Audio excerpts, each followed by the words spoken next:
Uh-oh. Okay. Craig James, everybody. Round of applause for Craig James. Hey, there did we you go. not hear any of what I just said there? No, we got nothing of that. Oh, great. Yeah, I'm sure it was profound. Yeah, I'm sure it was. It was, which was proven right in that very second. So Yeah, that cool. was great. But I did switch over to a different server, so we'll see what happens here. All right. Before we really get into the meat of things, I have 3 burning either or questions for you. Okay, are you ready? Yeah. All right. First of all, Rocky or Rambo? I'm gonna have to go with Rocky. Okay. Do you want me to explain why, or I would love to know why. Yeah. I mean, you're in this field more than I by a long shot. You're an expert of movies. Oh yeah, right. I definitely like the underdog story, right? Okay. Coming up from nothing, kind of a thing. You know, obviously Rambo had some hard times, so on hard times, but I'm also a little more violent than I prefer in movies, but still Rambo, the original one, was great. Okay. Next question. This is I'm going to make you hold on. Everybody, hang tight. We live in a new time when we're very dependent on the internet overlords. We promise. Is that better? Are we back? I think we're back. I can hear you anyway. I don't know what's going on there. I switched to what I thought was a better Wi-Fi system, but it apparently isn't working as well. So, all right. Well, let's hope this works better. Did you get all the Rambo stuff though? I think we're set on why you hate Rambo. I've actually weird thing. I've never seen either movie. No kidding. Yeah. So I'll use your guidance for when I get to. You gotta watch Rocky. Okay. Next question. I'm gonna have you rank these 3 venerable institutions based on which you would prefer to go to: Applebee's, Olive Garden, and Chili's. You know, my dad is a big Chili's guy. He loves the ribs, but there's something about Olive Garden salad bar. So I'm gonna have to go Olive Garden, Chili's, and I don't know if I've ever actually been in an Applebee's. What? Yeah. Hey, you've never seen Rocky, so let's not give me I think we've exposed both of us as un-American. Yeah, that's right. If this were the 1950s, we would have been blacklisted as soon as we both said that. Trouble. Okay, and then my last question is: Treehouse or Snow Fort? Snow forts are pretty damn cool, but I am a summer person. So, although I am kind of leaning towards this, would you say Snow Fort? Snow Fort, yeah. We made those when we were kids. That was pretty cool. Yeah. You know, I'm gonna have to go with this. I'm not even a winter guy, but I totally going with the Snow Fort. Yeah, you can you can have a vacation and build a snow fort while you're. That's right.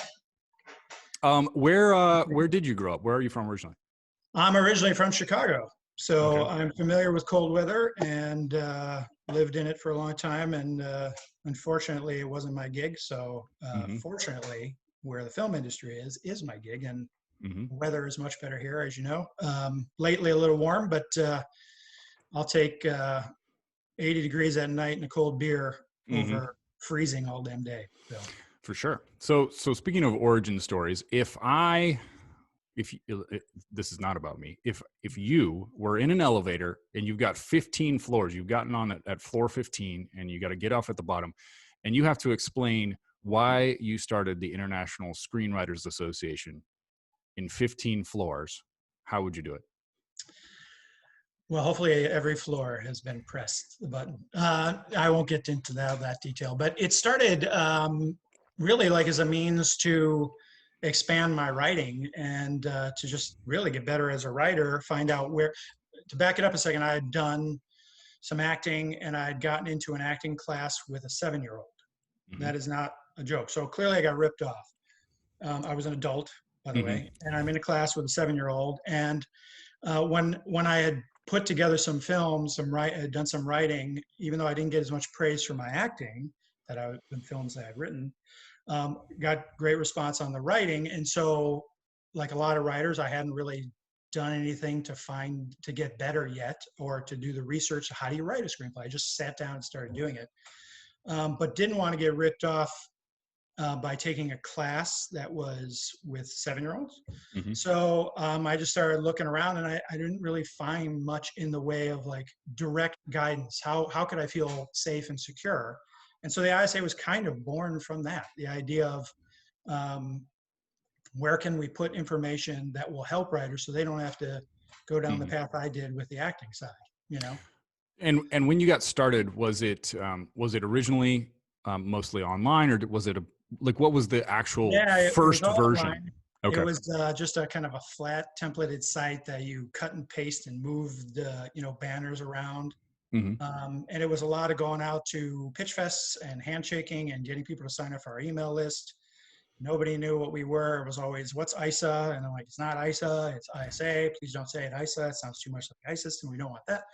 Mm-hmm. And so it was just meeting as many people as you can to get them to sign up. And then slowly we were getting more resources to post their banners on our site. In particular, a lot of contests. And as those started to expand, then we reached out to different educators who wanted to post, and our email list slowly started to grow.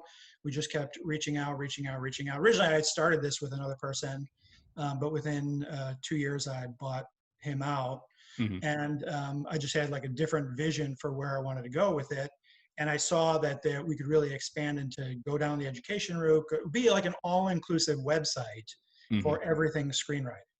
So it took a while to get to that place, but we slowly started to add more and more resources till we got to today, which, over 100,000 on our email list, and making great connections with different organizations like yours. Mm-hmm. Do you remember any inflection points where you felt like, oh, once we realized that what people wanted was this, it helped you to make sense of your offerings? I definitely saw, there's the question that we get pretty much every day of the week, 10 times a day, is how do I get an agent? Mm. So there was a point a few years back, about 6 years ago, where we realized putting together a development slate was going to be really important, to connect writers who had taken the next step or gotten the next step and who hadn't, that already found an agent or a manager. Mm-hmm. There's that in-between space between the undiscovered and then getting to the WGA or getting representation or finding a producer. That although there are managers out there who do work with you, we're kind of a de facto management company in that regard. So the development slate is a means to get noticed without having, to really solicit managers directly. Because if you're submitting through contests and you're winning awards, if you submitted to one of our contests or a fellowship, if you've submitted for notes, if we read the work and we're excited about it, we'll reach out to you. And that's kind of what you want from Mm-hmm. an agent or a manager anyway, is for them to contact you. For me, that's kind of how my screenwriting career, the steps before launching the ISA kind of happened. I had written a screenplay, a couple of features that we shot independently, not so good, but it was part of the experience of trying to figure it all out. And ended up waking up from a dream once and wrote this short. And I was so excited about it that I found a guy who wanted a infomercial shot for this Krav Maga defense course for kids. He funded paid for all the equipment. In exchange, we got to shoot this short film. That short film got around to different festivals, which led to Steve Zacharias, who wrote Revenge of the Nerds, seeing it. And he liked it so much from being on it at a film festival that he said, hey, how can I help you? And that's kind of what you really want out of the industry, right? Is to find people who are excited about your work because they saw you, they judged a screenplay competition, or they, like in our case, you maybe submitted for notes, or you got a film that you wrote and you just shot it on an iPhone and got it in a film festival, and somebody noticed the quality of the writing, somebody on that panel. Mm-hmm. That's a great way to get a first step in the door. Mm-hmm. And that's kind of how it worked for me. I think it is helpful to remember that most of the time, whether they're agents or managers or just people who might be helpful, that most people are rooting for people to succeed. That they're looking for things that excite them. Right. and that if it hasn't excited them, that will probably be clear in the way that they respond, right? Sure. And that it's not like, I think, especially in Los Angeles and in the times we live in, it's easy to get cynical about, like, well, how am I ever going to make this work? And I think that we all have to remember that, like, most of the time people, especially agents, because their careers are tied to this, they're looking for people who might then be successful because they'll carry them to success. So it's not like everybody's out to, like, get you and reject every screenplay, right? Exactly. And that's one of the lessons I learned when I was auditioning, is that, you're not always perfect for everything, but they are wanting you to be great. So I've always had stage fright, but one of the things I learned about going in and auditioning was that they really want you to be good. They're excited about you being in the room. So have fun and enjoy it. And it's the same with your writing and pitching and submitting anywhere, is to put your best foot forward, and not to be too worried so much as take it as a learning experience. I think it was like Bryan Cranston who said he takes every audition as the job. Mm-hmm. Right? And every contest you submit to, if you submit expecting notes, getting feedback, take it as you're paying for that lesson, right? That's the job, is to get it there, to get the most out of it that you can get back from it, Mm-hmm. and then improve from there. And especially if you can get feedback, I don't know how many auditions you get feedback in, but when it comes to writing contests or submitting to anybody, if you can get them to give you some thoughts, take them for what they're worth, and don't have an ego about it, and be Mm-hmm. very open to it, Right. embrace as much as you can. How has running ISA helped your own writing? It's so different. I look I look back at some of the scripts that I wrote back in the day, and even those first couple of films that I produced, that I'd written.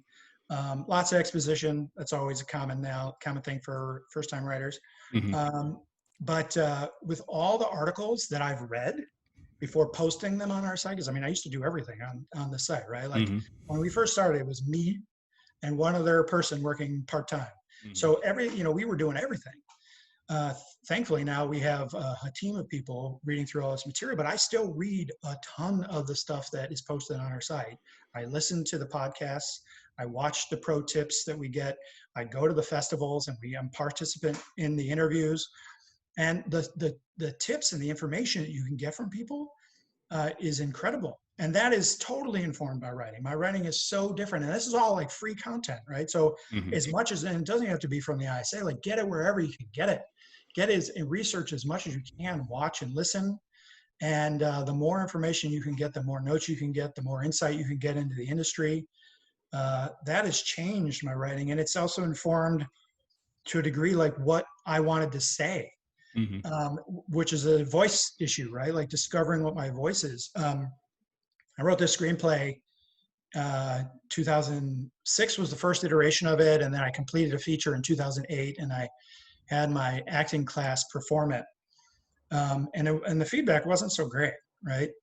But 10 years later, I pulled it out just to test it with other organizations to see what the notes are. And I'm like, yeah, I'll revisit this idea. Who knows? And ended up going into a contest that it got in the quarterfinals of a big contest, Blue Cat Screenplay Competition. Mm-hmm. But the notes were all far different than the notes I had 10 years ago. But I also discovered, like, I was able to take the notes differently, which I wish I would have known 10 years ago, to not have an ego and be so resistant to what some of the actors were saying to me, to see what they were saying now in the notes 10 years later. Maybe it's just a maturity thing. Maybe haven't been around it enough. And maybe, I don't know what it was, but maybe just feeling more comfortable with who I am and what I wanted to say, and being okay with that to a degree.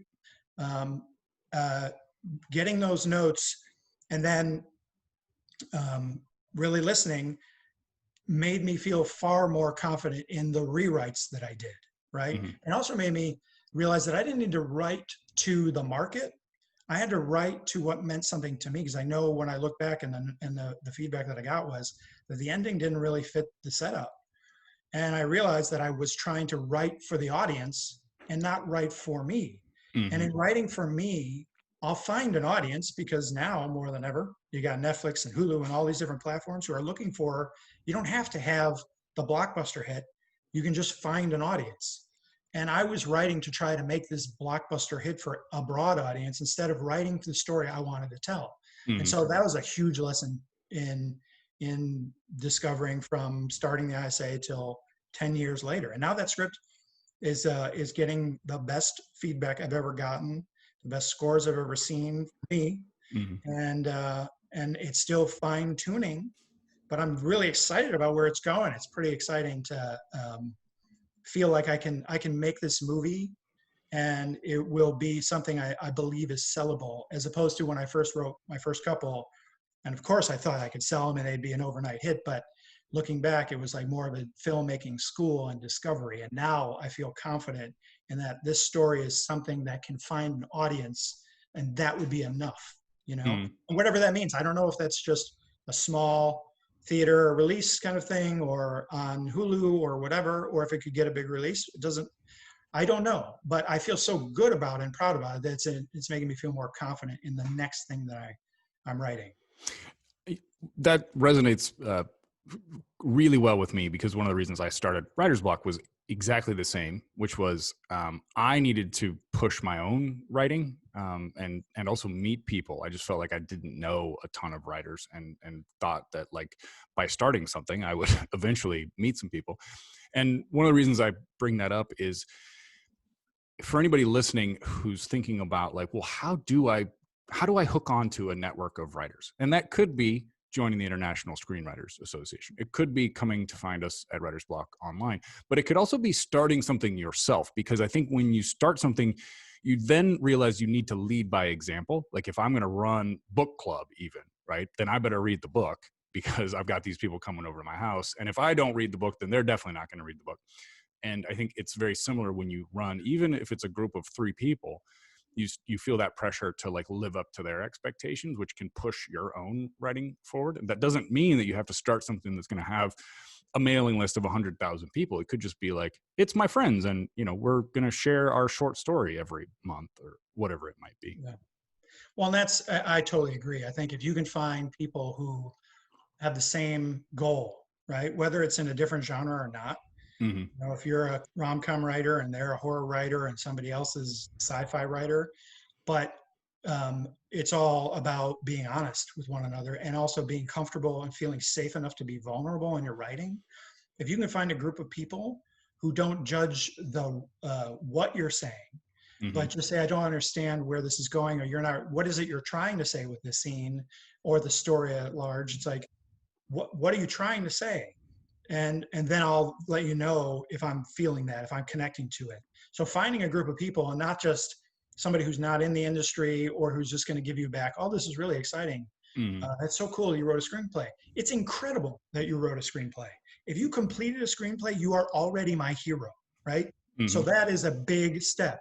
Now, how much are you going to own taking the notes from people?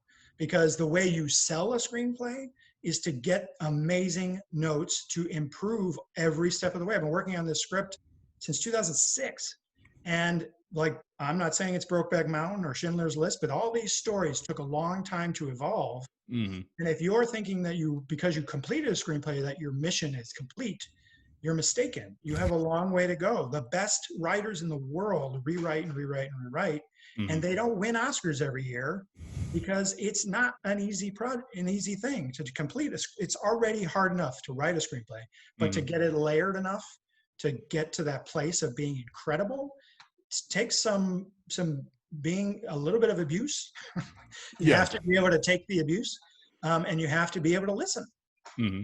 And then who knows where your story can go? And it's going to take being comfortable with the rewrites and being at peace with those rewrites. Mm-hmm. Just enjoy the whole process. Because, like I said about Bryan Cranston going in auditioning, if you could get feedback every time, it's like, take the feedback in, do or even just analyze it, or if you could record it, or if you have a friend, it's the same kind of thing that you can trust and they can give you feedback on it.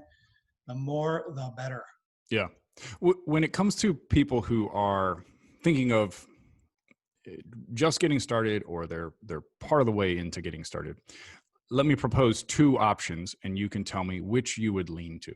Should that person write, especially if we're talking about film, should they write a full-length 120 page screenplay and then try to find people to read it and to hone it? Or are they better off making on their own, in whatever way they can, a 15-minute short with friends who are actors and trying to get people to watch that? Or is it some combination thereof?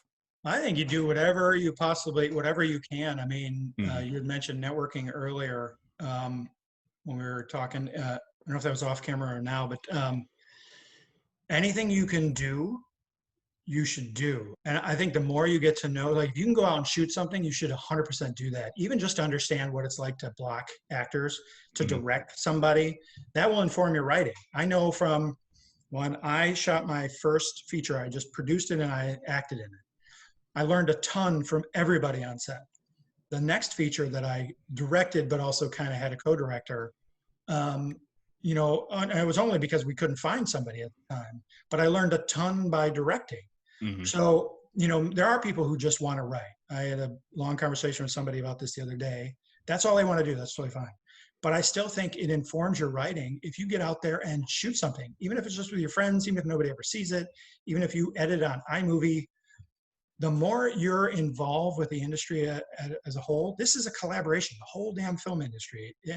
And everybody who hires you will, I'm not saying you can't just sell a screenplay, but if you get hired to be in a writer's room, or even if you get a script sold, they're going to want to know that you're somebody they can collaborate with.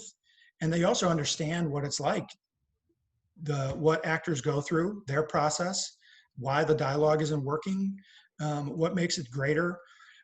So to me, the more involved in any capacity you can be, the better. I would Mhm. get deep into that. That's why I said about the networking thing is like the more you can connect with as many people as you can, because if you network and you become friends with a lot of people, we have our events. We used to have our events live, and there would be people in little pockets and corners, but they were still making friends. And maybe they weren't the most outgoing person in the world, but they were making a couple friends who they could then bring into their writers group, or they could go and shoot that. Maybe one of them was more interested in acting than writing, so they could perform out loud scenes from their screenplay. So there's a ton you can gain from getting and building as many friendships and being as active as you possibly can in the industry. Why do you think networking has gotten such a bad rap? I think people are they feel like it's a form of sales, Mm. and salesman just sounds corny, or not Yeah. corny, but not cheesy even. People they don't want to have to sell themselves. But I don't look at, I used to be in the mortgage industry, and, there's this aspect of sales there. Um, I don't know if it's about selling, but let me back it up or change it a little bit. Like pitching is selling. You have to convince people why your story is the pilot that they're going to spend the next 5 years turning into a series, or 10 years or whatever that is. Um, it's like why. So you're selling already, but let's take that word away from it, because it's not just about selling. It's about just building friendships in the industry. I think a lot of people look at it as like it's a sales thing, but if you look at it as like a friendship building, relationship building, and take the pitching out of it altogether from the beginning. When we were kids, it was so easy to make friends, right? Mhm. You could just talk to them about anything. As you get older, suddenly it's like, well, they don't believe the thing I believe, but we all have commonality. And Mhm. and if you go into it with the intent of just becoming friends with somebody and not with the idea of getting something from them, I mean, how often do you walk into an environment where you can give somebody something Mhm. as opposed to get something from them? So and if you offered up, hey, I'll read your screenplay if you read mine, or not even the reverse of that, not even say, if you read mine, I'll read yours. Offer yourself up first as an Mhm. offering, like, hey, can I read your screenplay? I'll give you some notes if you'll give me some notes. Um, that's how you make a new friend, and you don't know who that person is and what their level of success could be tomorrow. And because you already started a group with them or were working with them on getting notes back and forth, and because your insight helped their script get better, they're going to remember you, and they're going to bring you back, or say, hey, when they get into a writer's room, this writer really had some great ideas. So I say take out the whole sales thing of it, and you don't need to always be pitching. but Hmm. to just build friendships. And when you look at networking in that way and take the stigma off the word networking, and just look at it as a friendship building opportunity, then I think you can get a lot more from it. And I don't even say that from a selfish place. I mean, from a deeper place. By giving, you get, right? Like you give Hmm. to other people and you can gain so much from it. And inevitably that will come back to you, as we like to, believe in good karma, you know? Yeah, and I think even that the act of offering to give notes, worst case scenario, you got better at giving notes, Yeah. right? Which is And great. It's great. And then you'd be better at receiving them. exactly. Yeah. So you're by saying, hey, I would love to spend some time with this script or pilot or whatever, and I'll send you notes. Just give me a deadline, etc. Um, I a really long time ago ran a website for writers where I was an editor because I knew that I wasn't getting enough good editing. I was writing online at the time. And I found that it was so valuable for me to learn how to edit expressly because it made me better at editing my own stuff.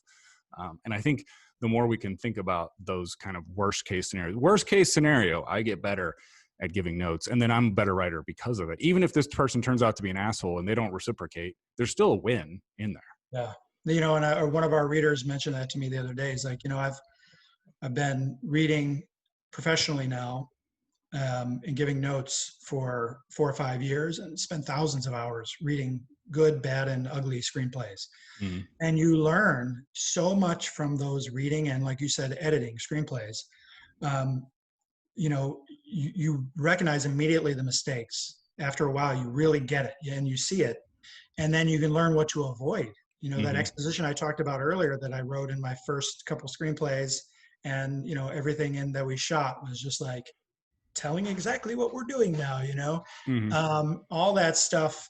You by seeing it in other people's work, you eventually learn tricks on how to avoid it, you know, and how to plant little story seeds throughout your story without telling everybody what you want to say.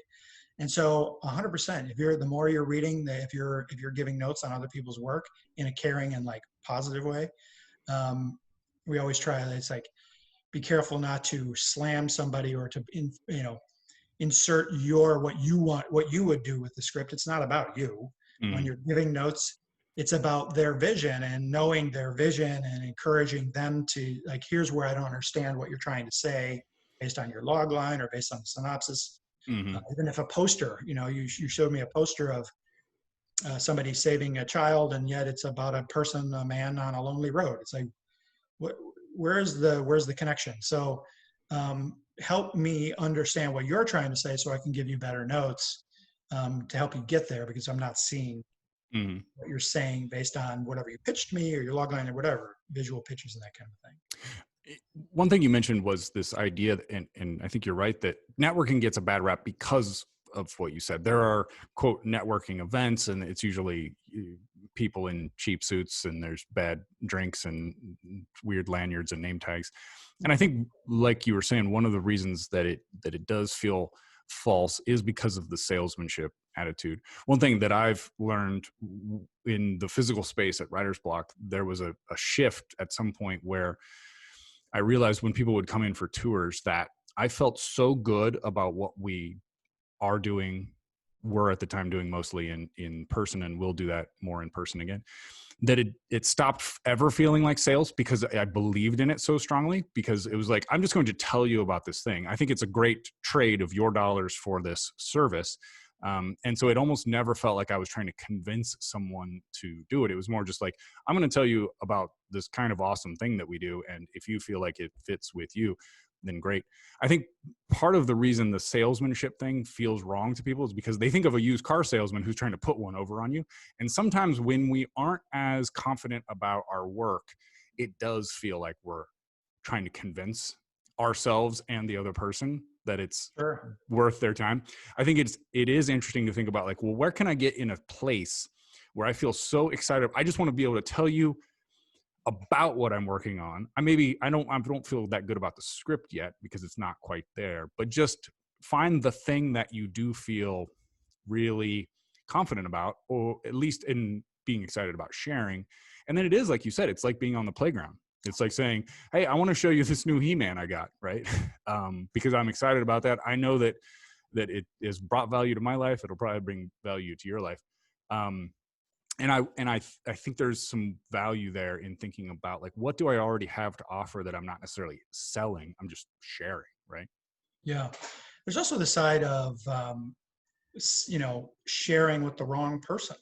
Yeah. We have a lot of, with our development slate now, we have a lot of relationships with some top tier people. And even though we'll post a writing gig on their behalf that says they're looking for this, and whatever, people are like, when I'm pitching, my logline fits this perfectly, and they get frustrated that the producer doesn't want it. And it's the same again with like Bryan Cranston auditioning. There's something they want and are looking for that your script doesn't fit. It doesn't mean your writing's not good. It just means you haven't found the right person, which goes back to like more networking, more connecting, more finding avenues to get your work out there, shooting your own stuff, trying everything, because it's really hard to sell a screenplay. And there's thousands and thousands and thousands of writers trying to do it. And our writing gigs in particular, there's thousands of submissions. And so although you can be discovered that way, 100%, we do get producers buying and optioning content from our site.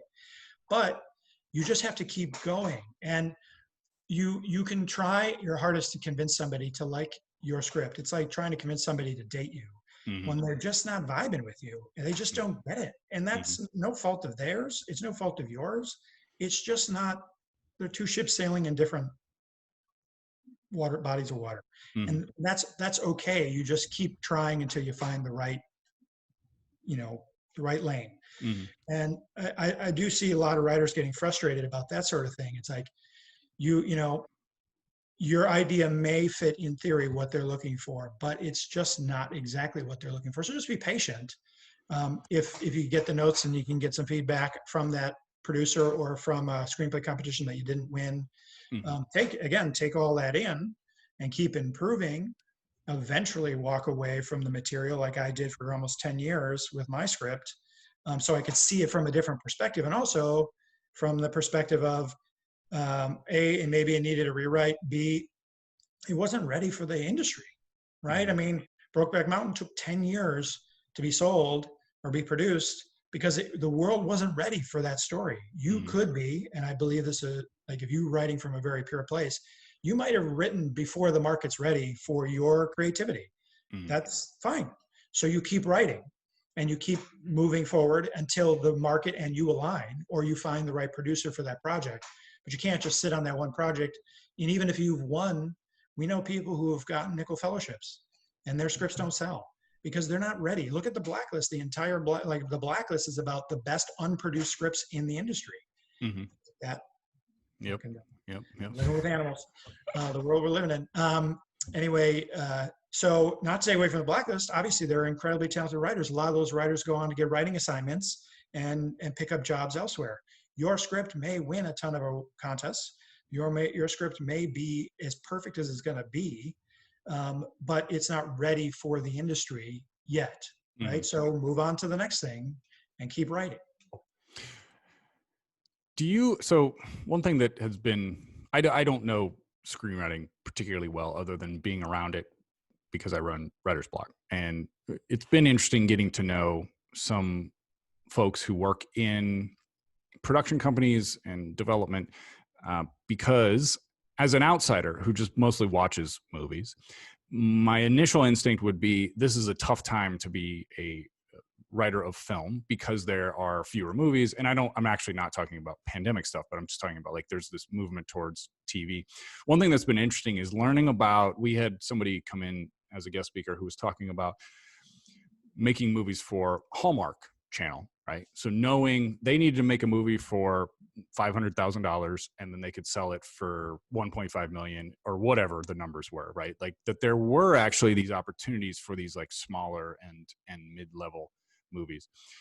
What is your sense of the pulse of the industry as far as do you have a message of hope for people? Like there's actually more opportunities than you realize, or there are fewer and you should panic? What's your sense of things these days? There's definitely more opportunities. And even though we are in a pandemic, producers are looking. Now, they're not buying as much right at the moment, but they're definitely looking. Animation is huge right now, obviously, because animators can work from home. So it's a little slower on the live action side, but there's definitely a need for content. And there will be, once the doors open up fully, there's so many different avenues now, more than ever. And it's pretty kick-ass, to be honest. Like when I was talking about my story, it's a movie about dreams. And back in the day when I first started developing it, Inception was a huge, and Vanilla Sky, huge, epic, kind of big movies. And so mine was a more intimate story about dreams. And you've seen over the last decade how the world has changed and gone down this more personal storytelling mode, right? We're getting a little grittier with characters and that kind of thing. So there's definitely the TV part of it is, and pitching shows, there's huge possibilities there. But Netflix and everybody, they're still buying films. Hallmark is definitely buying, Lifetime, Turner. They're all interested in producing. Oh no, the cat's coming in. He's on the table. We got to get him. We got to get him out of here. Anyway, sorry about that. There's definitely space for everything. My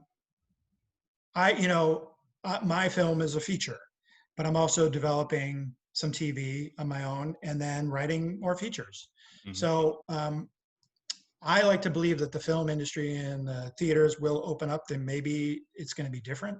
Maybe it's going to be a slow crawl back, but with Netflix and everybody, there's still films being broadcast on those platforms. So I think you just write to the medium that fits the project. Don't write to fit the platform. Write the project fits what where you feel like it could go. If it's a feature, if it's only a 2-hour movie, don't try to expand it into a pilot, because you're going to end up pitching that as a pilot. And then are you going to have enough to fill a season or 2 seasons or 5? And although it's, everybody's doing different things with the shorter 10, episodes and it's done, or 2 seasons is common, or there's the 5 and beyond. You got to write for where it fits and trust that. This is one of those things, a lot of people get this advice to, write for the market. I just don't believe it. I think you got to write for what you believe is the story you want to tell, and then what medium it fits. Now do some research, ask some people, get some feedback from some executives if you can, and pitch them the idea and see if you can get it to work as a pilot, if that's what they really want. But again, you got to trust what you're hearing, trust what you feel. And if you feel like you got a 90-minute movie, then stick with the 90-minute movie. I mean, if you write a great 90-minute movie and there's the potential for it to be turned into a series, that's just a double whammy, right? Like, Limitless, that was a feature that turned into a series. And did it run very long? I don't think so. But there's just, look at Fargo. Right. There's ways to write a feature, and then ultimately it finds its way into television. If it's an interesting enough idea and you see longevity, start with the feature. But if you don't know if you don't have a contained amazing pilot, but you can turn this thing into a 90-minute film, and it's a great one-off, then do that. Trust your instincts. Yeah, and I think that is becoming more and more important, because I think audiences are going to get smarter and are already getting smarter about sussing out, like, should this have been a movie, or should this have been a series? Like, are you guys wasting my time here by turning this into a series, and therefore I'm not going to trust the next thing that you make? I think there was an explosion of like, let's make everything into a series because there's the potential that it'll go for 5 years, and then people are like, wait a tick, I think you might be trying to stretch this out on me. Yeah, exactly. And here's another thing is, like, as a new writer, if you sell a feature, and obviously if you sell a pilot and it becomes a series, you can make a heck of a lot of money over that long term, right? But you shouldn't be writing for that purpose. You should be writing to get to the next level. And so write your screenplay, if it's only a feature and you could sell it and say, Lifetime or somebody pays you, even if it's 10, 20, 50, whatever the number is, I don't, it just depends. It could be an independent project that you sell, that they sell to a small or to a network. But if you get $10,000 for having sold an idea, and then that gets you a credit that gets you to the next project, and you get that one for 20, and then you sell another one for 30 and 40, it's like, these are great steps. So always take it as, how do I get the first rung on the ladder, and not, I need to write this story and sell it and make $1 million, because you're not gonna, right? Like, it's not common these days. You're not going to get $1 million out of the first go. And why would you? That's a beautiful dream. It's the same as wanting to win the lottery. But why are you in it, to sell and make $1 million, or are you in it to become a career writer and have all your great ideas end up in a room, in a writer's room somewhere, and develop a big show? Or do you want to be churning out features for a major company, and they know you're a writer they can go back to, because script doctoring is big. They can make a lot of money doing it. There's all sorts of ways, but you got to start with like just getting your content out there, proving yourself as a writer, demonstrate that you are somebody they can rely on to deliver, and take notes. That's a big thing, taking the notes, huge thing. But anyway, yeah, big picture, like just imagine long term. Go back to the sports analogy of Michael Jordan. He didn't get out of college. I mean, maybe he dreamt about being the world's greatest basketball player, but he sure as hell worked hard as hell to get there. It's not like he just shot a couple times in the afternoon and was like, all right, now get me on the Bulls and I'm going to be the world's greatest athlete. He worked his butt off, and you got to look at your writing that way. Just keep working at it, keep developing. Let's take a couple of audience questions. First one comes from an anonymous user. This person wonders, is there anyone at ISA or affiliated with them who can read a writer's body of work and tell them their overall strengths and weaknesses and how they should position themselves in the industry? Yeah, you can, if you go to our development evaluations tab, you could ask Felicity Wren to at least read one of your screenplays right out of the gate. So if you go to Get Connected tab, the development evaluations, and hit the marketability evaluation, Felicity can tell you at least off that one screenplay. If you submit a couple, then obviously she can. I know it costs some money, but that is a way to get have somebody look at your work from a marketability standpoint. The other thing is to submit a couple of your scripts to the same screenplay competition. Make sure you're getting notes. You'll get a sense of the quality of the work. And sometimes on some contests, you can submit a question and you can ask the reader to give you a sense of, is your work marketable? Posting on the ISA as an ISA Connect member, the more we see your work in there and the more success stories we see, we'll then eventually look at the success stories and log line. It's not a direct evaluation, but we'll be looking at your work, and the more awards we see, eventually we could ask you for more content. So it seems to me like for that particular question, the best bet is to start with a marketability evaluation from Felicity and see what she feels about your content, and then at least that one script, and then take it from there. If they're all kind of in the same space, she'll be able to give you some guidance from there. And you could pitch her some other ideas when you're on the phone call with her. She does get on the phone with you, and you could tell her more about some of the other material you're working on. Question from Lyndall. I'm a screenwriter who's lost a job during COVID, so all is outgoing expenses and fees right now. How do I get funding for a short project? When I had there's two things that I did. One, goes back to the network thing, the scary networking word. I mentioned that one of the projects I had was a short, and I found I found some people who were filmmakers, and I was pursuing more filmmaking. We connected, and we did that trade where we shot his infomercial. He paid for all the equipment, and then we got to shoot in his house He has a mansion in the northern suburbs. So we were able to shoot our short film on his property Hmm. and use all that for free in exchange for shooting this infomercial. So that was a way as an exchange of goods.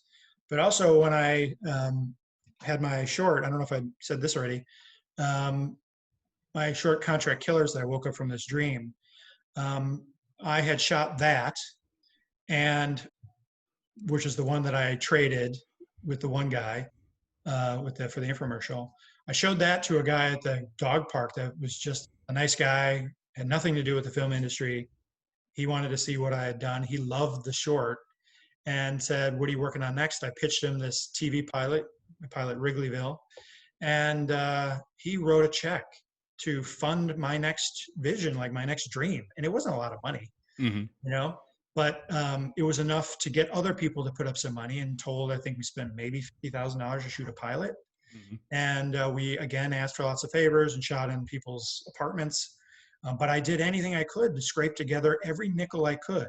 Like it was favors upon favors, but you can get out there and do it. And if you're making lots of friends and building friendships, you trade your writing in exchange for getting a filmmaker, somebody who has a camera package, somebody who's a gaffer and has a lighting package, somebody who does sound, and you just build a network of people and you go out and shoot on an iPhone.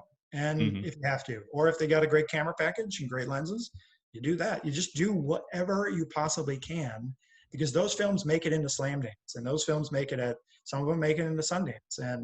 And again, even if this is just about the experience of what you did that you can improve upon next time or could inform your writing, Hmm. if you can get it all done and you find a friend who can edit an iMovie and you can get a rough cut done, and then you show that that's pretty great.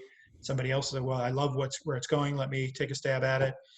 You just ask as many. You just try to find and build as many relationships as you can, and Hmm. and inevitably you can find a way to make it work.